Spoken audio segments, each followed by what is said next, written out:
जिंदगी अब भला कहाँ तुझको पाऊंगा। वक्त रुखसत है अब तो मर ही जाऊंगा। खबर मरने की फैलेगी गली मोहल्ले में। मस्जिद के मीनारों से भी पुकार आ जाऊंगा। गुस्ल दे के मुझे अहबाब पहनाएंगे कफन उजला। कंधों पे यारों के मैं भी उठाया जाऊंगा। जनाजा पढ़ के वो मेरा ले जाएंगे कब्रिस्तान। मैं जस्ते खाकी मनो मट्टी तले दफनाया जाऊंगा।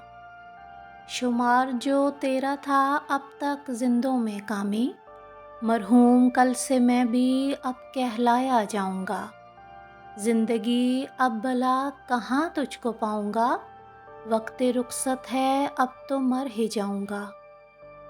शुरू करती हूँ अल्लाह ताला के बाबरकत नाम से। आप सबको प्राइम ग्लोबल की तरफ से अस्सलामु अलैकुम।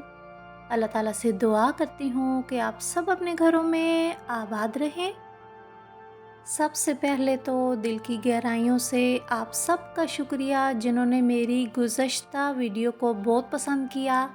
बहुत शुक्रिया आप सबका। इसी तरह साथ देते रहिएगा। आपका साथ रहा तो इंशाल्लाह हम भी एक दिन बड़े यूट्यूबर ज़रूर बनेंगे। आज की वीडियो में ज़्यादातर क्लिप हैं जी अटक के, कुछ हैं जी रावलपिंडी के, साथ साथ फिर मैं लिख भी दूँगी। और आज की वीडियो में बात करूँगी उस टॉपिक पर जो हर हसास दिल रखने वाले शख्स के लिए इंतहाई तकलीफ़ दे टॉपिक है। पाकिस्तान स्टेज इंडस्ट्री के मरूफ कॉमेडियन लकी डियर जो कि काफ़ी अरसे से बीमार थे, उनका इंतकाल हो चुका है। अल्लाह ताला से दुआ है कि अल्लाह ताला उन्हें जन्नतुल फिरदौस में आला मकाम अता फ़रमाएँ, उनकी कब्र की मंजिलों को आसान करें और उनकी औलाद को उनके लिए बख्शिश का ज़रिया बनाएँ। आमीन सुम आमीन। 2 दिन से हर सोशल मीडिया प्लेटफॉर्म पर हर न्यूज़ एंकर के पास एक ही टॉपिक है और वो ये है कि लकी डियर की बीवी ने इतना पैसा खा लिया, लकी डियर की बेटी ने इतना पैसा खा लिया, लकी डियर के बेटे ने इतना पैसा खा लिया। सारी बातें एक तरफ, लेकिन मैं हैरान हूँ उन न्यूज़ एंकर पर जो सजी संवरी फुल मेकअप में खुले बालों के साथ कभी उनकी बेगम से सवाल कर रही हैं, कभी उनकी बेटी से और कभी उनके बेटे से। मेरा आप लोगों से एक सवाल है कि आप खुद भी एक औरत हैं, आपको नहीं पता कि इद्दत के मसाइल क्या होते हैं।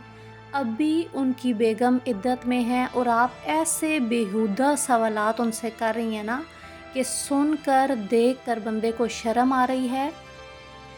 उनके बच्चे कैसे थे या उनकी बेगम कैसी थी वो खुदा जाने या वो जाने, लेकिन आपका कोई हक नहीं पहुंचता कि एक फोतगी वाले घर में जाकर लोगों के सामने आप मीडिया पर एक एक बात उस बेटी से पूछ रही हैं, उस बीवी से पूछ रही हैं और उन छोटे बच्चों तक को आपने नहीं छोड़ा। रोती बिलखती बेटियां आपके सवालों का जवाब दे रही हैं। आप अगर किसी के ज़ख्मों पर मरहम नहीं रख सकते ना, तो खुदारा आप सबसे रिक्वेस्ट है कि उन ज़ख्मों पर नमक भी ना छिड़का करें। एक वालिद का जाना कितना तकलीफ़ देह होता है, उनसे पूछें जिनके वालिद इस दुनिया से जा चुके हैं। जब आप पर टाइम आएगा ना ये, और उसके बाद मैं आपसे पूछूंगी कि एक वालिद की फोतगी वाले दिन जब मैयत घर में पड़ी हो और आपसे कोई आकर सवाल पूछेगा ना, तो आप क्या जवाब देंगे और उस टाइम क्या महसूस करेंगे। क्या आपको नहीं पता कि इस टाइम उनकी बेगम इद्दत में है और आपको क्या हक पहुंचता है कि आप पब्लिक के सामने उन्हें लेकर आ रही हैं और उनसे बेहुदा सवालात पूछ रही हैं। उनकी जो दिल की नीयत थी या उनके बच्चों की थी वो अल्लाह बेहतर जानता है, लेकिन आपका कोई हक नहीं पहुंचता कि एक औरत जो इस टाइम इद्दत में है आप उसे बेपर्दा करें। आपका काम था ना कि आप उसे इस टाइम तो बख्श दें।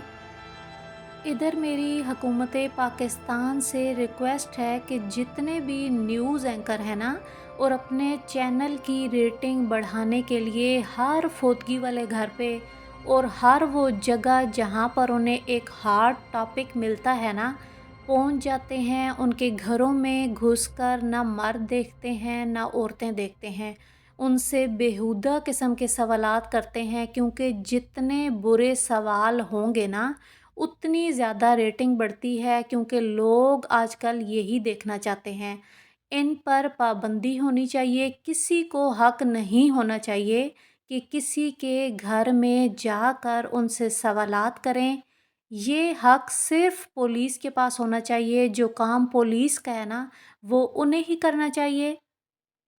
और आप सबसे मैं कहूँगी कि आपके नेबर्स में, आपकी फैमिली में या कहीं भी आप देखें, कोई भी इस किस्म का वाक़या होता है और मुख्तलिफ़ न्यूज़ चैनल वाले पहुँचते हैं ना एक दूसरे से सवाल करने के लिए, तो मैं आपसे ये कहूँगी कि उन्हें धक्के मार के अपने घरों से बाहर निकालें।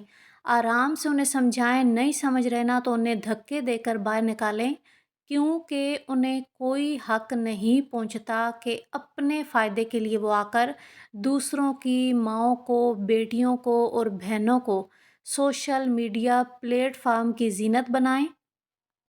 किसी के बारे में हम नहीं कह सकते कि कौन कितना बुरा है, कौन कितना अच्छा है। अल्लाह के अलावा कोई नहीं जानता। मैंने कितने लोगों को देखा है जो हर टाइम नमाज़ पढ़े होते हैं, तस्बीह पढ़े होते हैं, मैं तो जी ये करता हूँ, मैं तो ये अच्छे काम करता हूँ, लेकिन वो इतने मुनाफिक लोग हैं ना, और इतने हर दूसरे शख्स के साथ वो मुँह पर मीठा बनेंगे, लेकिन पीछे से एक दूसरे की लड़ाइयाँ लगवाएंगे। तो आपको क्या लगता है कि वो शख्स जो आपके सामने नमाज़ें भी पढ़ रहा है, सदक़े भी दे रहा है, रोज़े भी रख रहा है, लेकिन वो लोगों को तकलीफ़ दे रहा है, तो आपको लगता है कि कल रोज़े क़यामत उसकी बख़्शिश होगी? क्योंकि अल्लाह ख़ुद कहता है कि किसी की दिल आज़ारी मैं उस वक़्त तक माफ़ नहीं करूँगा, जब तक कि वो बंदा ख़ुद उस शख़्स को माफ़ ना करे। और एक शख़्स था जो बहुत ज़्यादा गुनहगार शख़्स था, हर कोई उससे तंग था और हर कोई कहता था कि ये बहुत गुनहगार शख़्स है, लेकिन उस शख़्स की सिर्फ़ एक वजह से बख़्शिश हो गई। वो वजह क्या थी कि उसने एक प्यासे परिंदे को पानी पिलाया, और अल्लाह को उसकी वो अदा इतनी पसंद आई ना कि अल्लाह ताला ने उसे बख़्श दिया। एक अगले लम्हे का इंसान को नहीं पता होता कि अगले लम्हे मेरी सांस आएगी या नहीं आएगी। तो आप सबसे रिक्वेस्ट करूँगी कि प्लीज़ किसी की भी दिल आज़ारी ना किया करें, क्योंकि दिल आज़ारियाँ कभी आपको माफ़ नहीं होंगी जब तक कि वो शख्स आपको माफ़ नहीं करेगा। अल्लाह से डरा करें और लोगों के दिल ना दुखाया करें। मुख्तलिफ़ न्यूज़ चैनल आप भी देख रहे होंगे और उन तमाम न्यूज़ एंकर को आप देख रहे होंगे, तो आपको उन्हें देखकर कैसा लग रहा है कि किसी के वालिद की वफ़ात पर वो इंटरव्यू करने गई हुई हैं, बाल खुले हुए हैं, फुल मेकअप में। मैं हैरान हूँ कि उनका दिल नहीं काँपा कि हम किसी के वालिद की मैयत पर जा रहे हैं और फुल मेकअप के साथ अपनी रेटिंग के लिए बस जी लगे हुए हैं, लगे हुए हैं। जुदाई मौत होती है, कभी फुर्सत मिले तो देखना पत्तों का गिरना तुम, कि जब ये शजर से गिरते हैं कैसे रोंदे जाते हैं। कभी फुर्सत के लम्हों में किसी की आँख से गिरते हुए आंसू को देखोगे तो शायद जान जाओगे, जुदाई मौत होती है। अभी तुम तितलियों के रंग मुट्ठी में छुपाते हो, अभी तुम मुस्कुराते हो। सुनो, कभी जो ज़िंदगी ने अजनबी राहों पर तुम्हारी ये हंसी छीनी, तो फिर आंसू बहाओगे, पर इतना जान जाओगे, जुदाई मौत होती है। हम मर गए तो सबको दफनाने की फ़िक्र होगी, किसी को कब्र की तो किसी को ले जाने की फ़िक्र होगी। मेरा नाम पुकारा जाएगा मस्जिद के मीनारों में, कहीं देर न हो जाए जनाजे की फ़िक्र होगी। पहले रोते थे मेरे मरने के अफ़सोस में, हम चले गए तो उनको खाने की फ़िक्र होगी। जूँ ही शाम होगी परेशानी बढ़ जाएगी, कितने मेहमान आ गए सुलाने की फ़िक्र होगी। फीके चावल बनाएंगे सब गोश्त खाएंगे, सबको बिरादरी में इज़्ज़त बनाने की फ़िक्र होगी। हम मर गए तो सबको दफनाने की फ़िक्र होगी, किसी को कब्र की तो किसी को ले जाने की फ़िक्र होगी।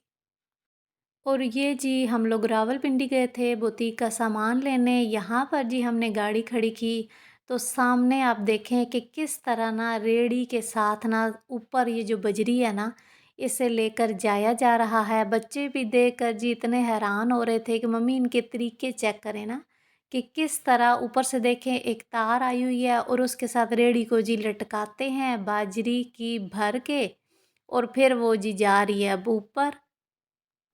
अक्सर मुहावरा बोला जाता है ना कि ज़रूरत इजाद की माँ है। जब ज़रूरत पड़ती है ना आपको, फिर आप तरीके निकाल लेते हैं, फिर आइडिया आपको आ जाते हैं। अब ये देखें जी आप लोग कि किस तरह ना बजरी की भरी हुई रेहड़ी जो है ना ऊपर जा रही है। मौसम भी जी अब थोड़ा तब्दील हो रहा है, गर्मी को अब बाय बाय जो है ना कर ही रहे हैं हम। और मंडे से कह रहे हैं महकमा मौसमियात वाले कि बारिशों का सिलसिला शुरू हो रहा है, तो फिर देखें होती हैं या नहीं। डेंगू के ज़ोर है ना वो भी जारी हैं, तो अपना अपनी फैमिलीज़ का बहुत ज़्यादा ख्याल रखिएगा। मच्छरों से बचाव की एहतियाती तदबीर जो है ना वो ज़रूर इख्तियार किया करें। और अटक में तो ज़्यादातर स्कूलों में बच्चों के फर्स्ट टर्म के एग्ज़ाम जो है ना वो भी हो रहे हैं। मेरे बच्चों के भी बस 2 पेपर रह चुके हैं, तो अल्लाह ताला से दुआ है कि अल्लाह ताला सब बच्चों को कामयाब करें। क्योंकि बच्चों की कामयाबी जो है ना माँ-बाप की सालों की जो मेहनत है ना, और टीचर्स की भी, उसके बाद जो है ना 1 साल गुज़रता है और आप एक-एक लम्हा जो है ना गुज़ारते हैं कि कब बच्चों का अच्छा सा रिज़ल्ट आएगा। दिन के टाइम तो जी अटक में अभी भी धूप निकलती है ना, तो इतने कड़ाके की धूप होती है दिन के टाइम, अभी भी वैसी ही गर्मी है। लेकिन ये है कि पंखों की हवा जो है ना अब ठंडी हो चुकी है, रात भी थोड़ी ठंडी है और अब सुबह 6 बजे भी अंधेरा होता है। गर्मियाँ जाने की ज़्यादा खुशी भी ये होती है कि अब जी एसी से जान छूटेगी और बिजली का बिल काम आएगा। लेकिन जी सर्दियाँ आते साथ ही जो दूसरी फ़िक्र पड़ जाती है ना, वो होती है जी गैस की, कि अब गैस आएगी या नहीं आएगी, और बिल जो है ना बेतहाशा आएँगे। अभी तो सर्दी आई नहीं है और जुम्मे वाले दिन ना अटक में गैस बिल्कुल भी नहीं होती, सिलेंडर पर ही काम चलता है जी। और मैं यही सोच रही थी कि अभी सर्दी शुरू नहीं हुई तो ये हाल है, तो आगे सर्दियों में तो पता नहीं क्या करेंगे। ना तो चूल्हा जलेगा ना जी गीज़र ऑन होगा, बस सिलेंडर ही भरवाएंगे। और क्या होगा, बिल जो है हज़ारों के हिसाब से देंगे फिर भी। और आप लोगों के एरिया में गैस की सूरत हाल क्या है? कितने बजे गैस आती है? या जी पूरा दिन होती नहीं? और बिल कैसे आते हैं? हर बंदा जो है ना परेशान है, कभी जी गैस नहीं है, कभी जी बिजली नहीं है, कभी पानी नहीं है और कभी जी नेट नहीं है। हाय रोले रोले असां पाकिस्तानियां ने कद्दो मुकसन। आज तक के लिए इतना ही। अल्लाह हाफिज़। पाकिस्तान जिंदाबाद।